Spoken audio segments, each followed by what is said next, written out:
mbokkum internautes yi yéen ñi safoo di déglu di seetaan Samba Dia TV ñu ngi leen di nuyu di leen sant di leen gërëm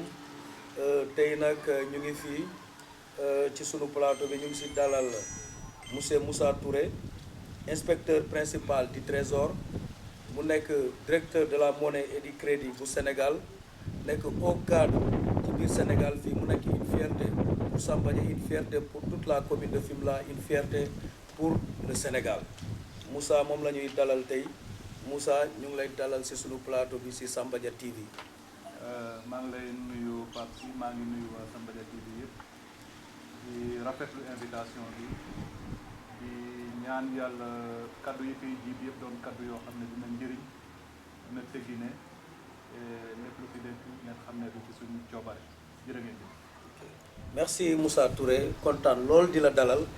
di rappeler ne Moussa Touré responsable politique la ci Samba Dia commune de Fimela nekk aussi membre de la coordination des cadres républicains de Fatick et du Sénégal Moussa dañu bëgg nga saafanteeg mbokkum internautes yi wax ñu Moussa sa jaar-jaar fi nga jaar ci jàng ak sa liggéey ci gàttal daal nga waxtaan ak mbokkum internetu Samba Dia TV ñu xam kan mooy Moussa Touré. jërëjëf Pape si jërëjëf maa ngi encore une fois nuyu internautes yi yëpp ñu nekk Sénégal ak ñu nekk bitim réew yëpp di rafetlu encore une fois invitation Moussa Touré doomu gox bi Moussa Touré doomu béykat ak ménagère Moussa Touré xale yi kaw gi la fii la juddoo def lépp lu xale yi kaw gi di def duggee école Samba Dia amee fi entrée en sixième am jógee fa jàngee CM de Fimela amee fa BFM am jógee fa dem Fatick lycée Koumba Ndoffène Diouf amee fa baccam jógee fa dem faculté des sciences économiques et de gestion bu université de Dakar amee fa sama maîtrise en 99 maîtrise en sciences économiques option analyse et politique économique bi ma paree ci loolu ma def DEA du PTCI DEA en économie la benn programme la boo xam ne ñun biñ koy def ñun ñoo nekkoon 6e promotion bi ñaar fukki réew ak juróom-ñaar la woon yoo xam ne ñoo ci bokkoon ci biir Afrique boobu ma def ci sama DEA am ci DEA en macroéconomie am ci DEA en macroéconomie appliquée option économie internationale bi ma jógee ci loolu ma def ENAM yàlla def ma admis def formation 2 ans bi ñuy pare ñu tànn inspectorat du trésor génn comme major de notre promotion en 2003 bi ñu génnee fi ñu njëkk a affecté ci wàllu liggéey moo nekk Ziguinchor en 2004 bi ñu jógee Ziguinchor en 2006 ñu ñëw Dakar def occupé fa fonction chef de bureau des études de la réglementation économiste la mais ñeenti at yooyu ma def foofu étude et réglementation ndax na ba tey képp ku may waxtaanal képp ku may jëflante da ngay yaakaar ne juriste la bi ma jógee bureau des études de la réglementation ma nekk percepteur Dakar Plateau 2010 moo nekk poste bi nekk ancien piste dem janoog kër Cheikh Béthio Thioune poste boobu man maa ko ubbi en 2010 bi ma fa nekkee ba 2014 président de la République Macky Sall ma koy remercier encore une fois de plus wóolu ma samay proposition samay kilifa yi nekkoon trésor fal ma trésorier pays régional Tambacounda de la monnaie et du crédit bu Sénégal au niveau de la direction générale du secteur financier et de la compétitivité donc dama ci sant di gërëm le président de la République qui m'a fait cet honneur là et cette confiance mais également sant di gërëm samay kilifa ci biir kër gi di trésor mais également tey sama directeur général du secteur financier et de la compétitivité di Bambacar nga xam ne ñoo gis sama profil wóolu ma ba proposé sama nomination président daal di ko nekkal loolu en synthèse moo nekk sama parcours mais tey en tant que DMC également maa ngi représenté Sénégal ci ay instances yoo xam ne yu am solo la parce que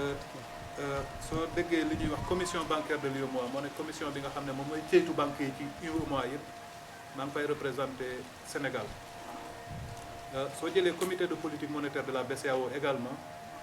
nga xam ne moom mooy décider des taux directeurs yi ñuy appliquer banques yi suñu leen di lebal xaalis ñaata lañ koy lebalee banques yi maa ngi fay siéger également au nom de la République du Sénégal donc di ci remercier samay kilifa loolu samay jaar-jaar la ci tënk. posé woon ko pour permettre xale yi nga xamante ne ñoom ñooy suivre Samba Dia TV ñu xam ne jàng rek am solo liggéey rek moo am solo Moussa ñu ngi lay féliciter ci jaar-jaar bu rafet boobu. léegi bu nu dañ lay posé waat beneen question mooy monsieur Moussa Touré yow kañ nga xalaat ne yow war nga mën a dugg ci politique lan moo la motiver pour nga dugg ci politique dugg ci lamb politique bi. jërëjëf Pape loolu question bu may sawar a tontu la ndaxte politique tey da di loo xam ne soo jógee na dem ciy dugg sax say mbokk ak say dëkkandoo ñi la bëgg dinañ la ne bu ci dugg parce que nii la dem waaye politique ca nag ko génnee baat bi tam tuddee mooy ni ñuy yore gox ni ñuy yore dëkk bi te yaakaar naa ne ni ñuy yore dëkk bi loolu ñëpp la interpellé képp kuy doomu dëkk bi war ngaa mën a impliqué wu ci ni ñuy yore dëkk bi te mag ñi dewoon na woon Mamadou Dia dafa ne woon politique yët la bu nekk ci buntu yoon yow mi am xel am xam-xam soo rombee yët bi te jëloo ko ab dof bu amul xel amul xam-xam amul yërmande dina ko ñëw jël noot nit ñi te yow fautif nga ciy doon responsable nga ciy doon Pape gis nga sama parcours jàng nañ tuuti ñu ciy sant yàlla soo politiqueul doo bokk ci décideur soo politiqueul bu nga bëgg sa dugg dëkk doxee doo ci mën a joxe sa kàddu da ngay toog di exécuter lu la neex di exécuter lu la neex di gis lu doxul nga toog sa biir salon di kaas wala nga toog ak say xarit di kaas wala nga toog ak say doom di kaas te jéemoo lenn politique bi ñuy def nag mooy pour bañ a bokk ci ñi nga xam ne dañuy tëju seen biir néeg di kaas tëju seen biir salon yi di kaas tëju seen biir ak nekk ak seen xarit yi di kaas mooy nga jéem a bokk li gën a tax ñu gën a dugg mooy 2008 la commencé biñ tukki jee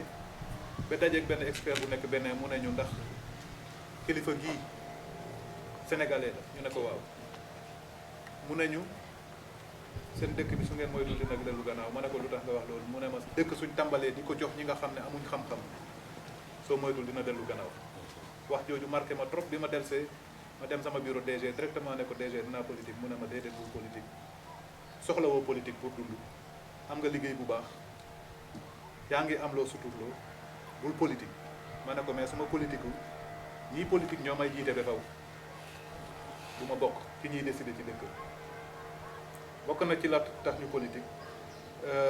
mais nag 2008 la woon loolu taxul ñu commencé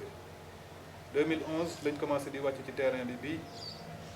mouvement yi commencé pour contester le 3e mandat du président Abdoulaye Wade ñu xeex ci lool ba léegi ñu am ci ay photo yoo xam ne dañ koy xool fièrement mais sama métier yi ma la wax nga xam ne 2010 la commencé comme comptable public moo ma mayul woon yenn fës yi ci politique parce que en tant que comptable public dañ doon liggéey ak ay maires yoo xam ne dañ bokk ci parti au pouvoir di liggéey ak ay maires yoo xam ne dañ bokk ci opposition soo politiquee mu fës même seen i dossier su baaxulee soo ko rejeté duñ gis ne rejet technique la mais dañuy gis ne rejet politique la moo tax mënuñoon fës ci politique n'empêche ñu ngi woon dans le cadre dans la coordination des cadres républicains. Au passage je salue Mame Adama Ndour nga xam ne moo nekk suñu président di saluer également ministre Mbagnick Ndiaye nga xam ne moo nekk aujourd'hui le coordonnateur départemental du parti. Depuis 2012 lañ jël la carte du parti mais on ne pouvait pas comme je l'ai dit fësal mënuñ ko woon fësal mais kañ lañ fësal suñ politique dëggantaan moo nekk ci élection 2019 yi te loolu diggé la woon bu ma diggee ak président de la république mosuñoo toog di waxtaan benn yoon lañ toog jotaay ma ak président de la république mais man maa décidé jàppale ko damay wax mu leen benn yoon bi ñu toog jotaay ma ak président de la république fekk moom laajagul fekk man mii xalaataguma politique c'était en 2008-2009 c'était le conseil interministériel pour le pèlerinage de la Mecque ci lañ mosul toog jeetaay bokk jeetaay bien sûr dajee nañ nuyu wante nañ joxante mais bokk jeetaay boobu lay donc su ma leen ne promesse la dina leen jaaxal promesse bu ma ko def promesse mooy lan dama souffrir ndax yoonu Samba Dia bi ku dugg sama page Facebook di nga ci gis en 2008 bi may publier naan yoon bi pour 18 kilomètres de galère entre Samba Dia et Joal mu ngi sama page Facebook. bi ma toogee ba 2010 président Ablaye Wade ne dañuy defar yoonu Samba Dia bi ba dugal ko ci budget ba ma ko gis ci journal ma dagg journal boobu denc sama biir bagage ne lii de su ko président Ablaye Wade defee dina def loo xam ne moom la doon xaar depuis des années. Malheureusement problème courant bi ñëw mënuma ko fàtte parce que def ma sama ci problème courant bi ñëw plan takkal bi mu ñëwee ñu jël ressources yi waroon bokk ci defar yoonu Samba Dia bi yóbbu ko ci plan takkal bi. Politiquement ça peut se comprendre parce que temps yooyu biir yu bëri woon na Macky Sall bi mu ñëwee 2012 2013 mu annoncé publiquement ne day defar yoonu Samba Dia bi à l'occasion d'une rencontre officiellement mu annoncé ne dina defar yoonu Joal Jifeer ma dugg ci page Facebook am temps yooyu amoon na page officielle du président de la République ma dugg fa ne ko monsieur le président de la République yoon boobu soo ko defaree man dinaa campagne ci sama moyen pour nga faluwaat jarul ngay ñëw ci zone Fimela bi pour faluwaat ñun dinañ def li war. Je me rappelle de ça man liiroon naa loolu. man ma jël décision boobu sama digganteeg yàlla moom fekkeewul keneen fekkeewul xëy na am nañu ko lire ci page Facebook bi ñooñu ay témoins lañu. man liir naa ko. moo tax 2019 bi élection yi jotee ma wàcc sur le terrain def campagne bu saf-sap joxe samay moyens sama oto pick-up fii laa ko bàyyi Fimela pendant toute la campagne muy campagne sama chauffeur Pape Fall sama cousin Kobangoy fii laa ko bàyyi mu ànd ak équipe de campagne bi pendant toute la campagne ministre Mbagnick Ndiaye moo nekk coordonnateur régional de l'APR su ngeen ko laajee dina leen wax ban contribution laa ci def financièrement et en plus de cela malgré que j'étais à Kaolack di fa liggéey chaque ngoon dama doon ñëw Samba Dia aller-retour pour campagne fi guddi nous avons commencé des campagnes de proximité dans les quartiers de Samba Dia pour la réélection du président de la République avec l'équipe municipale de campagne j'ai été l'orateur à Yayen avec l'équipe municipale de campagne j'ai été l'avant-dernier orateur à Fimela ci meeting de clôture du parti donc loolu diggee woon naa ko ak président de la République j'ai tenu promesse et je suis cadre républicain et j'y crois li tax ma gëm ne c'est le bon choix mooy que président bi mu ñëwee il s'est projeté nit ku soxor du projeté wu 2012 2014 il s'est projeté en 2035 te wóor na ko ne moom 2035 du ko fi fekk donc je me suis dit que ça c'est quelqu'un qui veut nous mettre dans une rampe de lancement sûr avec un objectif. L'objectif c'est quoi? L'émergence du Sénégal. Et c'est quoi l'émergence? ci wolof mooy soo nukki woon ba jóg ba sa bopp commencé feeñ ambition mooy suñ bopp commencé feeñ ba ñëpp dañu gis te loolu ci plan yu bëri la. J'ai eu l'avantage de travailler sur l'émergence économique sama mémoire de maîtrise 99 et xam ci lu bëri nekk à l'aise pour wax ci pour résumer voici entre autres yi tax au niveau national je me suis engagé politiquement peut-être que dans les questions à venir vous comprendrez pourquoi au niveau local j'ai plongé également. Ok. Voilà. Au niveau local maintenant Moussa Touré vraiment waxtaan bi neex na mais man dafa am lu ma lay laaj yow yan ambition nga am pour la commune de Fimela ak pour le Sénégal yan ambition nga am pour Sénégal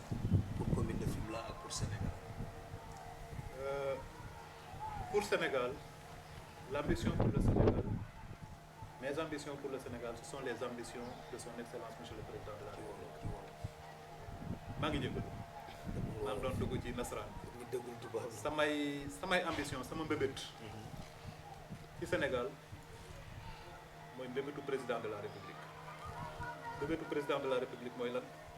mooy 2035 Sénégal doon un pays émergent un pays émergent mooy lan mooy pays boo xam ne dina mën a régler ay problèmes existentiels am ba nekk dans une rampe de lancement pour bokk ci nation yi gën a am doole ci àdduna loolu mooy yéeneem te yéene bu rafet la mes ambitions au niveau national c'est ça au niveau local mes ambitions c'est de servir ma localité parce que séeréer day wax ne soo juddoo ci gox doom bu juddu ci séeréer dañ naan yàlla na dund dañ ko xam su séeréer di wax ne nañ ko xam waxul nañ ko xam ci lu bon mais nañ ko xam boobu pour ci lu baax nañ ko xam boobu pour mu jëriñ la soo jëriñul nit ñi duñ la xam mënoon naa am li ma am toog Dakar nëbatu kenn du ma xam donc si je suis venu su ma ñëwee fii wàcc c'est pour servir da nga xam ne li nga xam ne ñoo ko moom parce que la politique c'est la gestion de la cité et la gestion de la cité c'est d'abord la gestion des moyens de la cité li nga xam ne moom lañ moom nit ki balaa nga koy may sàmmal ko li mu moom d'abord te li mu moom gis naa ne liggéey bi des na li population de Fimela moom gis naa ne liggéey bi des na bokk na ci li tax ma ñëw impliqué wu je n'exclus aucune ambition au niveau local je n'exclus vraiment aucune amul benn ambition boo xam ne exclure naa ko et pour vous dire la preuve Samba Dia laa màggee xam nañ ma du ma kuy lakk-lakkal moo tax parfois suñ ne politicien may xalaat est-ce que man politicien la parce que politiciens yi dañ naan soo xamee fi suñ xamee fi nga jëm doo yëgi mais man je suis pas assez politique bi ma xamee ne dinaa laaj mairie bi en 2018 laa oo ki fi nekk di sama mag ne ko grand liggéey bi des na doyuma jàppale naa la li ma la mën a jàppale te doxul 2018 suñu fi fekkee incha allah dinaa samp sama ndënd mu tontu ma tontu bu rafet ne ma sama rakk ga dëgg naa li nga wax nañ ko def ci yar ak ci tëggin ci respect muy lu rafet parce que am na ku mu doon su ma ko ooyee wax ko loolu mun na ma saaga am na ku mu doon su ma ko waxee loolu mun na ma ñàkke teggin kon nag dama koy remercier ci hauteur bu mu am ci fair play bi mu am foofu ak gentleman agreement bi mu am foofu di ñaan yàlla ñu dem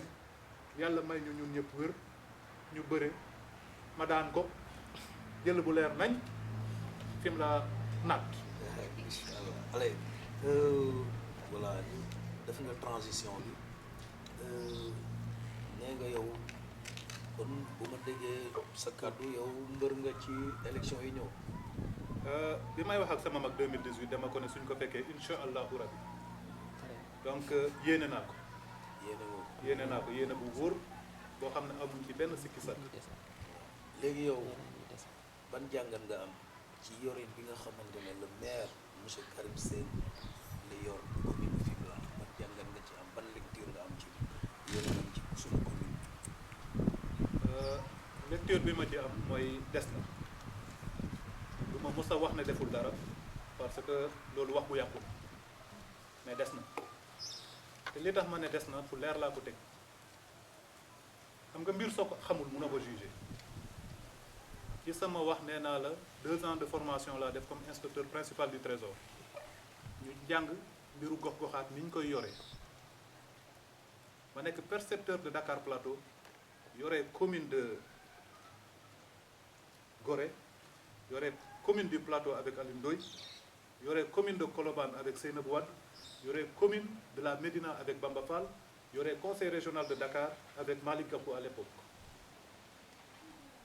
def ci ñeenti at jógee fa dem Tamba yore lu mot 42 collectivités territoriales communes et conseils départementaux ni muy doxee jógee foofu ñëw Kaolack yore fa 27 collectivités territoriales communes et conseils départementaux donc li may wax dama ko xam te bi may jógee Tamba en 2014 di wax sama mag Karim Sène ne ko dama la bëgg a jàppale ci commune bi pour mu gën a dox ne ko su ma sañoon nga woo cadre yi nekk commune Fimela yëpp ku nekk sotti la xalaatam ñu jàppale la pour mu dox dama amoon ambition jàppale ko pour commune bi dox mosuma xalaat c'était pas dans mes ambitions pour man ma laaj commune Fimela bi quoi bokkul woon ci samay ambition li ma wàcculoo mooy dimbali ko te la population de Fimela est témoin li ma njëkk a def de concret loo xam ne nit mën na ci tëg bët Tamba laa toll yónnee Dakar ñu jënd ay bagages ma ñëw teg ko ci loxoom ne ko gérer grand joxal ma lii lycée bi lii yow nga jël ko ci sa commune mu ne ma non booy lii suñ koy joxee foog nga fekkee ko ma ne ko jaru ko te biñ koy joxee fekkewu ma ko pour vous dire que j'avais pas une ambition municipale mais nit ki soo koy pousse te mënut a dem benn instant da ngay sonn ci pousse bi soo fi tegoon oto boo xam ne chauffeur bi nekk ci biir nga pousse ba sonn takkul benn instant di nga ne grand doo wàcc ñu xool beneen chauffeur ndax moo la gën a xarañ. Je me suis dit que kii du dem donc nañ ut keneen kan la ñuy wut toog naa ci xalaat lu yàgg toog naa ci gëstu yu yàgg je me suis dit mais man li ma xam ci mbiru gox-goxaat est-ce que am na ku ma ko gën a xam lu tax man ma war a taxaw naan damay pousse keneen te lii ma ci xam ñi ma nar a pousse gënuñ ma ko xam ana naa ngéngu parce que tey suñ demoon ci tool yi pour greffier banc ni la ñuy jiital tey suñ demoon ci école yi pour jàngalekat yi la ñuy jiital tey suñ demoon hôpital le personnel de l'hôpital la ñuy jiital mais dans cette matière là nga xam ne am naa chance su jàng ko am naa chance su liggéey ci lu mot fukki at ak juróom neew ma maa ko gën a xam kenn te nekkuma di wax aussi que ni xam rek mooy jiite mais xam bokk na ci jiite suñuy tànn imam su jàngul alxuraan doo ci bokk donc loolu bokk na ci li tax ma ñëw samp ndënd pour servir parce que soo xoolee sama parcours xam ne nekkul fonction maire loo xam ne dafa fees sama bët fauteuil bi may toog tey moo gën a diis fauteuil maire parce que il y a un seul directeur de la monnaie et du crédit au Sénégal alors que on a quasiment 560 maires au Sénégal donc pour vous dire que bëgg a jëriñ nit ñi moo tax ma dugg ci pour servir loolu leer na mais dafa am lu ma lay laaj ci loolu gis nañ ne yow yaa monsieur le maire yéen a bokk parti yéen a bokk parti muy APR et si loolu du leen andil jafe-jafe yéen républicain yi ci commune bi Pape dañ ma bëgg a dugal foo xam ne bëgguma fa dugg loolu suñ togg biir kër la loolu suñ togg biir kër la te togg biir kër moom waa ñu bàyyi la ko génnee ci biti day koy bàyyi ba mu ñor ok allez mais daal li ma la wax li ma bëgg nga jàppal ma mooy yéene bi gëm-gëm bi mu ngi fi te boobaa incha allah waaw allez boobu man maa ko ci dugaloon yaa ko ci ñam léegi est-ce que mën nga ñu wax tuuti ci sa programme ban programme nga am pour commune Fimela waaw laaj buñ may laaj souvent la mais pour le moment sama équipe de campagne pareeguñ pour divulguer suñ programme mais yow mais mun nañ la wax les grandes lignes mun nga ma cofal tuuti quoi bien sûr def naa ko léegi ci français dinaa la ko defal ci wolof suñu programme ci commune bi mooy fexe ba Fimela doon vitrine Fimela doon commune bu ñuy ndamoo Fimela doon commune boo xam ne ku tollu feneen dañuy ñee tey Sénégal soo toogee ñëpp a naan commune u Sandiara lan moo tax te comme Fimela moo ko ëpp ressource Fimela moo ëpp Sandiara ressource Sandiara amul géej Sandiara amul forêt lan moo tax Sandiara mun a dem te Fimela demul amul hôtel amul dara c'est parce que Sandiara dañ fa am benn maire boo xam ne dafa am vision c'est parce que Sandiara dañ fa am benn maire boo xam ne dafa am carnet d'adresse xam na buntu yi muy fëgg pour investisseurs yi ñëw c'est parce que Sandiara dañ fa am maire boo xam ne il sert le verbe servir day liggéeyal bopp fii nag yéene bi mooy vitrine Fimela doon vitrine boo xam ne ñëpp dañ ci seet dans ce cadre dans le cadre de notre programme xale yi ak jigéen ñi dañ ciy occuper place centrale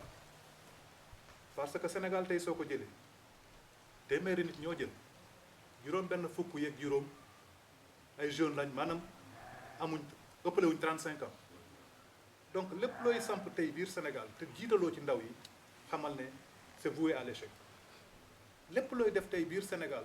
te boole woo ci jigéen ñi nga xam ne seen contribution ci production nationale ñëpp a koy nuyu ñëpp a koy saluer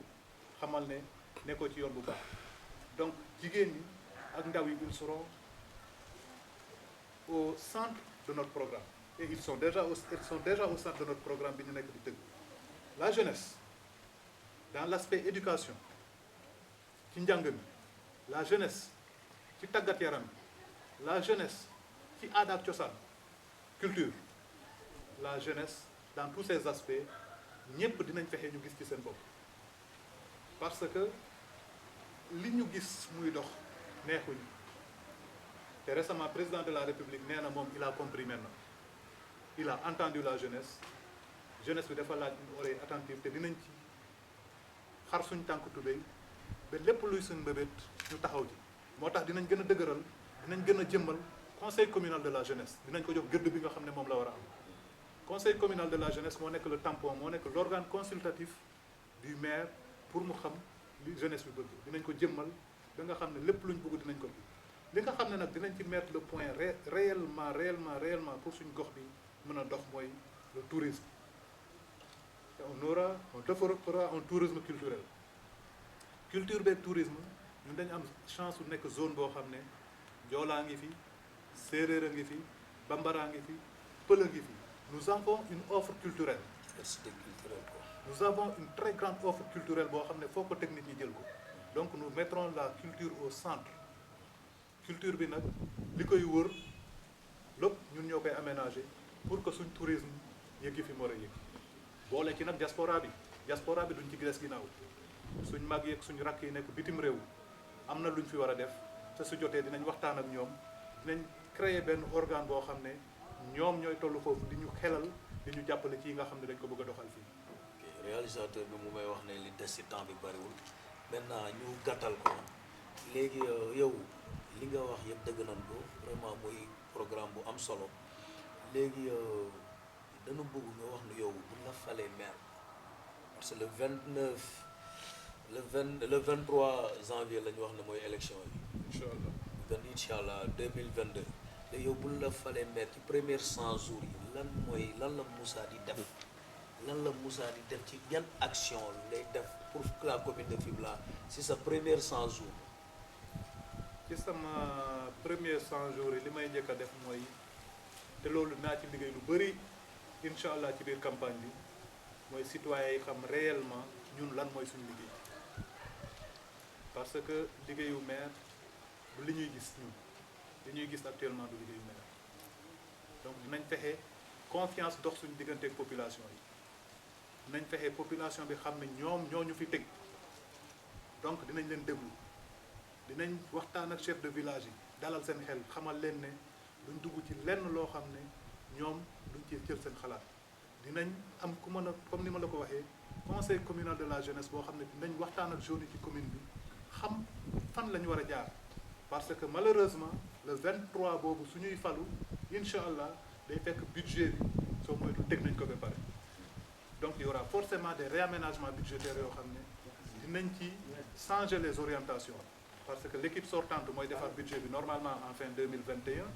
donc ñun suñuy ñëw 2022 incha allahu rabi dina fekk budget bi nekk foofu te budget moo nekk li nga xam ne mooy doxal commune li ñu war a def ci commune bi yëpp mu ngi ci budget bi donc ñun suñu ñëwee dinañ examiner budget bi waxtaan ak nit ñi su nekkee y a des réorientations budgétaires qui doivent se faire ñu def ko l'autre chose mooy dinañ fexee nit ñi wóoluñu te kóolute bi mu ngi ci dem ci nit ñi waxtaan ak ñoom won leen ñu xam l'autre chose mooy dinañ taxaw seetlu tous les problèmes fonciers dinañ ko jéem a xool ñu koy gérer. voilà daf ñuy permettre nga baal ma merci daf ñuy permettre bon ñu gàttal ko ñu ñëw ci actualité ñëpp xam ne ne Sénégal jamono ji coow li suuf si bari na fi problème emploi des jeunes ak problème mu ndox bi nga xamante ne moom moo am si suñu commune bi ñu bëgg nga gàttal ko nga tënk ko daal ci affaire foncier bi. jërëjëf loolu laa doon ñëw di wax ci problème foncier bi problème foncier bari na ci réew te loolu dafa nekk loo xam dañ ko war a waxtaanee parce que Sénégal suuf si li ko tënk tey mooy un droit coutumier ak la loi cadre de 64 bi ñuy wax domaine national ñaari loi yooyu léeg-léeg pour nit ñi xam fan la ñuy taxaw day métti moo tax foog ñu toog ak nit ñi waxtaan propriété yi fi nekk dinañ fexee nit ñi am seen i kayit parce que Pape yow tey soo yoree sa terrain te amoo kayit terrain boobu moomoo ko parce que suñ zone bi yëpp ci domaine national la nekk te domaine national daa am lu ñu ci wax la priorité c'est aux résidents d'abord mais ci kaw waxtaan bi nañ xool su nekkee nous résidents n'arrivons pas à exploiter nos terres naka la ñuy attirer des investisseurs mais na fekk population bi d'accord ci na fekk ñu waxtaan ak population bi dañ joxe seen accord donc loolu dinañ ci taxaw dans les 100 premiers jours laaj nga ma affaire ndox lu may méttitlu la lu commencé yàgg la lool parce que loo xam ne depuis 2019 ñu ngi koy méttitlu di nuyu xale yi nga xam ne ñu ngi yëngatu dans le cadre au sein de nos sources de vie di leen di jaajëfal di rafetlu li ñuy def parce que ñu ngi def liggéey boo xam ne tey askan wi yëpp a ko war a def mooy def les démarches qu'il faut pour ndox ñëwaat loolu bokk na dina suñ jógee suñ toogee dinañ wax population bi luñ mën a dégg parce que suñ la jiitalee loolu lay njëriñ c'est pas que forcément di nga régler lépp mais au moins loo réglé wul nga mën a toog ak nit ñi ne leen lii kat def naa ci lii def naa ci yii def naa ci bii jéego mais lii mooy gàllankoor nit ñi suñ xamee li tax rek dinañ mën a mun donc loolu également jotagul mais dama ciy woo tey l'actuelle équipe municipale ñu jéem a wax ak nit ñi ñu xam réellement qu'est-ce qui se passe parce que suñ xamul ce qui se passe rek on l'accepte difficilement laaj nga ma ci problème emploi des jeunes loolu je pense que le problème de l'emploi bu ñu nëbbante c'est un problème qui est général à tous les pays du monde sooy def économie li ñu lay njëkk a wax mooy le carré magique mooy pour nga am croissance économique yokkute boole ci ñàkk inflation prix yi bañ a yokk boole ci équilibre extérieur boo yoreel waa bitim réew lu bëri boole ci plein emploi xale yi am ndaw ñeent yooyu kenn mënu leen a réaliser loolu moo tax économiste yi naan le carré magique moo nekk loo xam ne yooyu yëpp soo nekkee di liggéey ci bii rek xamal ne ba léegi yàqu soo nekkee ci bale rek xamal ne bii mu ngi yàqu moo tax économiste yi di wax naan stop and go da ngay liggéey ci benn ba mu yàgg nga taxawal ko dem ci beneen stop and go ci stop and go boobu nag léeg-léeg day métti parce que président de la république bi mu ñëwee li mu njëkk a souhaité mooy croissance émergence bëtam ci croissance la ko teg yaakaar ne croissance boobu day am des répercussions immédiates en termes d'emploi mais ça n'a pas été le cas mais la volonté politique est là parce que li tax ma naan la volonté politique est là il y a beaucoup de cas de structures qui ont été mis en place pour la jeunesse teg na fi ay kuréel yu bëri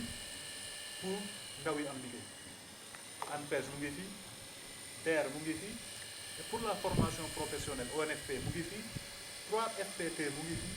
pour jàppale ndaw yi ñu am formation ndax ñu mën a am liggéey mais le problème est là et lors du dernier conseil présidentiel avec les jeunes il a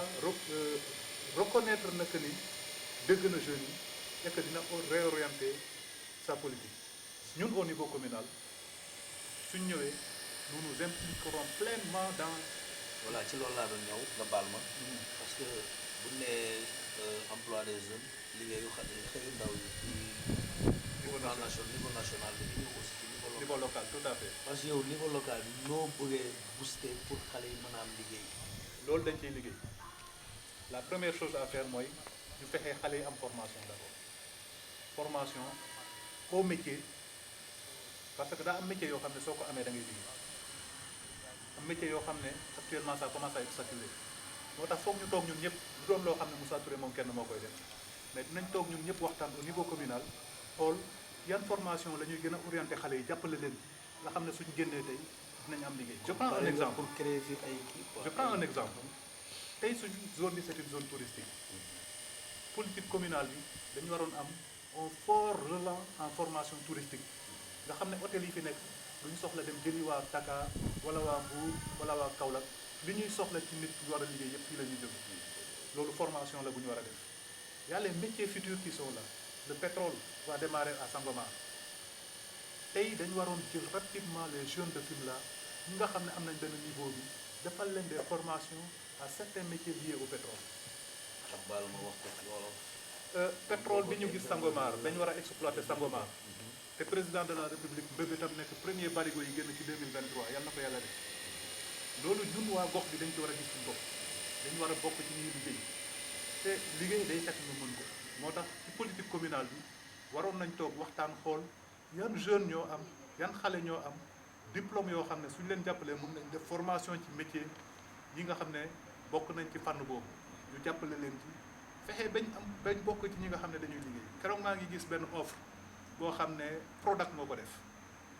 mu ngi laajte ñoo xam ne mën nañ dawal tracteur su fekkoon ñun au niveau communal jël nañ suñ chauffeur yi fi nekk formé ci ñenn ñi bañ mën a dawal tracteur dañ leen di jël rek yóbbu leen. Intéressant. donc dañuy toog xalaat xam ne lii ku ko def di nga am lii ñi nga xam ne nag